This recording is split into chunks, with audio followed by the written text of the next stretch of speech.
Hi, this is Ed from 6 and this is You, Me, and the UKTC. It's an introductory guide to the UK's biggest tournament circuit. They have events from Newcastle up in the northeast down to Southampton, Bournemouth in the south, plenty in the middle of the country. If you live in England, there's probably one on your doorstep somewhere. So it's quite an easy one to get to. It's going to be released once a week in the run up to the Manchester GT. I'll be looking at missions 1 through 5. And each week I'll be looking at a concept or something relevant to the UKTC. Some of the concepts might be generally applicable. Some might be specific to the UKTC, like terrain, which I will look at next week. But this is going to be a breakdown of Secure Missing Artefacts, Mission 1. And I'm also going to be talking about the concepts of beatdown and control, which are terms that I have shamelessly stolen from Magic the Gathering 15 years ago, whether they still use them or not. So if you're identifying who is the beatdown in a matchup, which in my eyes is who is the aggressive player, there's a couple of ways you can do it. You can look at whether list is the beatdown in terms of how it plays, whether you are, melee. If you're melee, you're probably the aggressive player. If you've got fast obsec units, like if you're playing Chaos War Dogs, for example, it's about who plays dictates the pace of the game. But these are concepts that are sort of the same every game for you. If you're playing War Dogs, you're probably trying to be aggressive every game. If you're playing a melee army, you're probably trying to be aggressive every game. So this is more about the matchup between secondary scoring that I want to discuss. And in my eyes, the beatdown is who has the worst passive secondary scoring, or worst passive primary scoring as well, depending on the map. So a good example of this would be Votann versus Sister Battle. Votann have very poor secondaries. They rely on positional secondaries or kill secondaries. They might look at a psychic secondary, which with psychic interrogation being nerfed, that probably means they're going to want to be in the center of the map, which means they do have to be more aggressive. They have to move up the board. Whereas Sister Battle, they have got quite good passive secondary scoring. Obviously, there's the Secure the Sanctuaries, I believe it's called, where you sit on an objective in the midboard and you score 3 points a turn. It's very hard to stop that. You can pick the objective that's going to be very easily defended and just skew your army towards that side of the board. Obviously, they have the action, which can be done at the end of the game as well. It's very hard to stop that secondary, where they're looking at racking up 4 points for every central objective they do it on. And they also have quite good primary scoring. They've got lots of cheap units. They've got lots of fast units. They've got reliable charges from Deep Strike. They can probably deny you primary and get quite good primary themselves just through screening and aggressive play. So that might put in this matchup the Votann player as the beatdown, because they have to be aggressive. And don't get me wrong, that doesn't mean that the control player or the defensive player doesn't make aggressive moves, but it's more about the way that they structure their board from the start and whether they have to be the one to take risks to get the scoring on the board. So if you are the beatdown player in a matchup, if you have to be aggressive on Secure Missing Artefacts, what does that look like for you? Secure Missing Artefacts is a 5 objective mission. So you get 4, 8, or 12 primary points for holding either 1, 2, or more objectives than your opponent. So typically you're going to be scoring 4s and 8s. When you start running away for the game, you'll be looking at 12s, or at the end of the game, you'll be looking at 12s if you go second. You get an additional 3 victory points if you hold the objective in your territory, but not the one in your deployment zone. So that means the one in your half of the board. So here for the green side and here for the red side. The gimmick to this mission is that you reposition the objectives after the attacker defender roll has been made, but before you start deploying any objectives. What this means is if you win the roll-off, you have a chance to shape the way that the game is played in a way that most of the missions don't let you do. So if you are the aggressive player, if you're the beatdown player, and you win the roll-off, you're the aggressor, your opponent chooses their board side, you get to move an objective first. What does that look like? So what you want to do is try and limit your opponent's passive scoring. They're already better at you at scoring passive secondaries. So you want to prevent them from scoring a lot of points on the primary. If you allow them to move their home objective, or sorry, their priority objective over to here, so they can hold it very safely, they'll be looking at racking up an 11 every turn very comfortably. They'll be holding 2 and they'll be getting 3 points for holding the priority objective. You want to prevent that because otherwise they're going to run away with the game. So if you move this objective aggressively towards you, it makes it harder for them not only to get their 8 for hold 2 objectives, but also to get the priority objective scoring at the end of each turn. They have to put more resources into doing it. They can't just sit in it from behind a wall. If you move this way, your opponent then, when they move their objectives, they're going to have to mirror you. There's no point moving this objective towards you, making your life easier. So really, it's going to be moving in this direction in some way. It might not go up. It might just go directly that way, but the point remains. Typically, the defender will then move their home objective down here towards the priority objective that they want to focus on. They might move it a little bit further this way, so it's closer to the terrain. You can't move the actual objective itself under the terrain, which is the central nub there, but you can move it down this way so that it's effectively held from behind terrain. They might also see what you're doing and try and make their objectives quite easy to hold, and they might move it this way so they've got a small area to hold. If they've done that, that is good for you. We'll talk about that later on. And then once you've your opponent's moved there too, as the attacker, you then move your final objective. This might look counterintuitive. I would typically move my objective towards my opponent. The reason for that is it gives you a very small area that you can put all your resources into. You don't have to move far between these 3 points. If you're sat in this small L ruin here, you can put either shooting units or you can put a small melee trade unit. For example, if you're a sisters player, you could put Repentia in here, and if your opponent comes down to take this point, you can very easily come across and trade, or you can come across and respond to any threats on your home objective. If you're behind this obscuring ruin, you can do the same here. You can trade on your home objective, or you can play in the middle. If you're sitting behind this obscuring ruin in the middle, you can get to all 3 points. You can see that you can very easily focus all your resources into one aspect of the board, while preventing your opponent from getting their passive scoring on the primary objective, but also allowing you to rack up 8s, maybe 12s, depending on how the game goes, how aggressively they interact with you. Your opponent then has a couple of options. They can try and match you and say, I'm going to play the same game as you. I'm going to hold the middle board. I'm going to hold my own objective, and I'm going to play for this priority objective down here to try and get the passive scoring at the end of their turn. This plays into your hands. You want to be interacting with your opponent. If they come and say, look, I'm going to fight you for this objective, I'm going to play for the terrain in the middle, fantastic. You've got better terrain here to play for this little area, and you are wanting to trade with them to get your kill secondaries, make them spend resources. You can, maybe feed cheap units out here to try and get some primary points, tertiary points that your opponent's not interacting with. If they don't have a lot of shooting, that might be very difficult for them to remove.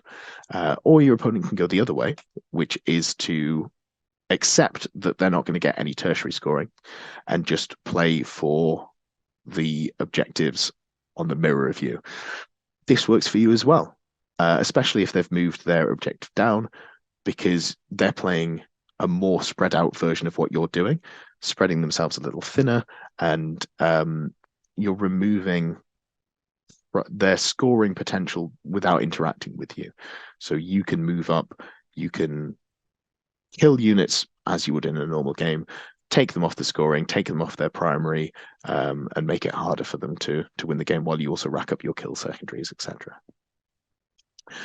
You could, if you wanted, if you noticed how they were deploying in their, if they've skewed fully towards the top side of the map, you can also do the same. You can say, look, I'm going to fight you for these objectives here, and then, shoot them off this point down at the bottom, or have some small trade units down here to stop them from comfortably getting the primary. the tertiary scoring there. Just another way you can approach, basically depending on how your opponents deploy. If you are the control player instead of the beatdown, you probably want to be doing the exact opposite of what we've just talked about. So you want to make your passive scoring as easy as possible. You're looking at a game where you're already getting, let's say, 30, 35 on the secondary. Why not look at a game where you're getting 44 points on the primary without having to do anything? So if you get to move your objective first as the control player, the defensive player, you want to move your objective here. Obviously, you can't move it into the terrain, but move it down as far away from your opponent as possible. You can hold it from behind the wall. You've got some safe. You get 3 victory points at the end of every turn on the mission tertiary. You're getting potentially 11 points just from holding, these 2 objectives here. It makes it very easy for you to score that way. Your opponent's then probably going to mirror you. They're going to move their objective down just to make it harder to interact with. They're going to move their objective here. If you don't have a lot of shooting, they might do a lopsided board, more similar to this. They might look at moving their objectives more aggressively towards you to make their scoring easier. But typically, if you're playing defensively, they'll move their objectives defensively as well. After that, you probably want to move your home objective and just really try and get as close as possible so you can keep all your resources nice and close to each other. As well, you probably want to just tag the edge of the terrain with your objective as well. Just have some OBSEC models holding it from behind. Makes it a lot harder to remove. Makes it a lot safer to hold if they come down up here and get some angles to shoot down. You can still hold it safely unless they're actually getting up there in melee. So when you're looking at how you're going to allocate your resources and you're trying to score points as safely as possible, you've both got very comparable spreads. You're not spread more thinly than your opponent, whereas in the beatdown you wanted to spread your opponent more thinly if possible, but that's fine because you have the passive scoring advantage. What you want to do is mitigate them spreading you thinly because you're already winning in the theoretical scoring game. So just to round it out, I wanted to go over an example of Secure Missing Artefacts where it went wrong, where I had identified I was the control player, the defensive player, but the board setup ended up being beneficial for the beatdown, the aggressive player. So this was a mission going in. Obviously, I know Votan struggled to score secondary points. My opponent had a relic or a warlord trait on his psyker, which let him cast a spell and then do a psychic action. So obviously warp ritual or psychic interrogation was on the cards. I knew they'd probably have to take some sort of kill secondary as well. Taos secondaries, there's 2 very good ones. There's decisive action and there's aerospace targeting relays, which are both very good. And then you look at your opponent's list and you go, what can I scrape from you for a third? No prisoners, usually the safest one you can go for. It's very hard for your opponent to stop you from scoring no prisoners. But if they want to play the mission at all, they have to send models out. Even if you only get a 4 or 5 on it, if you get 6 points at the end of the game, that might be enough to tip you over the edge. And as a third secondary, you'd like more, but 6 isn't the end of the world. Sometimes that's enough for you. So my opponent took Grind Them Down, which is, I don't like taking Grind Them Down. I try and avoid it where I can because your opponent can just feed you units and then try to avoid you. He took Lay Claim, which is an end of game scoring positional objective. He did quite well on that one, so better than I was expecting him to. And then Warp Ritual as well, as expected. It's very risky to take Psychic Interrogation against Tau because they can keep their characters back even before Arcs of Omen. This was before Arcs of Omen. You didn't have to see the character, so now it's really an unsafe one to take against Tau because they've got the movement to stay back. And I went for aerospace targeting. You can score that heavily at the end of the game. Decisive action, you score that turns 3, 4, and 5 if you go K on. So again, you can be passive in the early game. And like I said, no prisoners there. I have noticed filming this that I have scored myself incorrectly on aerospace targeting relays. I've given myself an additional point. I did just double check now. Obviously didn't affect this game. I still had a 15-point lead, a 14-point lead, and it didn't affect my placing at all at the event. There was huge gaps in scores between me and the person above and below me. So as you can see on here, because the objectives were moved to benefit the beatdown player, they were moved aggressively forwards. The primary scoring in this game is very low. Turn 2, I was sat on the objective at the start of the turn. I then made a blunder. I moved my Riptide off the objective, and I forgot to move Chaff onto the objective. That was a mistake. It didn't cost me, but it was some round 5 brain fog there. On my opponent's round 3, he charged his berserks into the Riptide that was holding my objective. Didn't kill it, but it did take the primary away from me, so that's why I didn't score any there. And then turn 5, by round 5, I had basically tabled my opponent apart from a character who could teleport and the land fortress, which I tied up in combat. So I got the full 12 there. My opponent, his primary scoring on his turn 2, he was just sat on his own objective, nice and easy. Round 3, I believe he came out to the middle of the board, and then that's where I full committed on my turn 4. Obviously, I got exploding 5s. You can kill a lot of stuff as Tower when you've got the exploding shots. And I picked up everything in the center. I killed his character, his Psyker, so he wasn't able to warp ritual anymore. Prevented him from scoring any more primary there, and also turn 5 because he didn't have many models left by that point.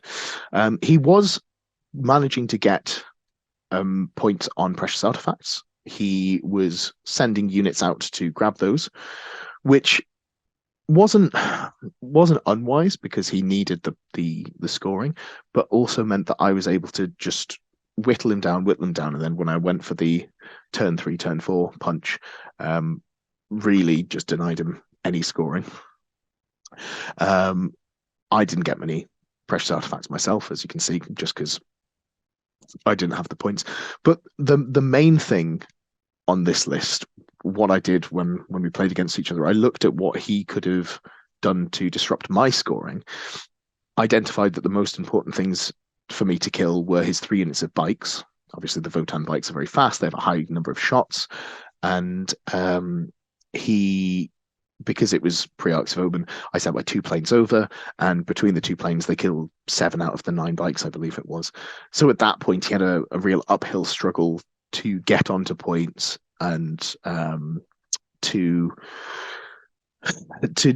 direct the game in the way that he needed to as the beatdown, as the aggressive player. And that was an example of me as the control of the defensive player using an aggressive move to play passively, because once I got rid of the fast units, I was able to play much more reserved, and there was very little he could do to interact with me. Let me know in the comments if you've got any thoughts about this format, if there's anything you'd like to see changed. I'd love to hear from you, or if you've got any questions that I can address in future videos. Thanks for your time.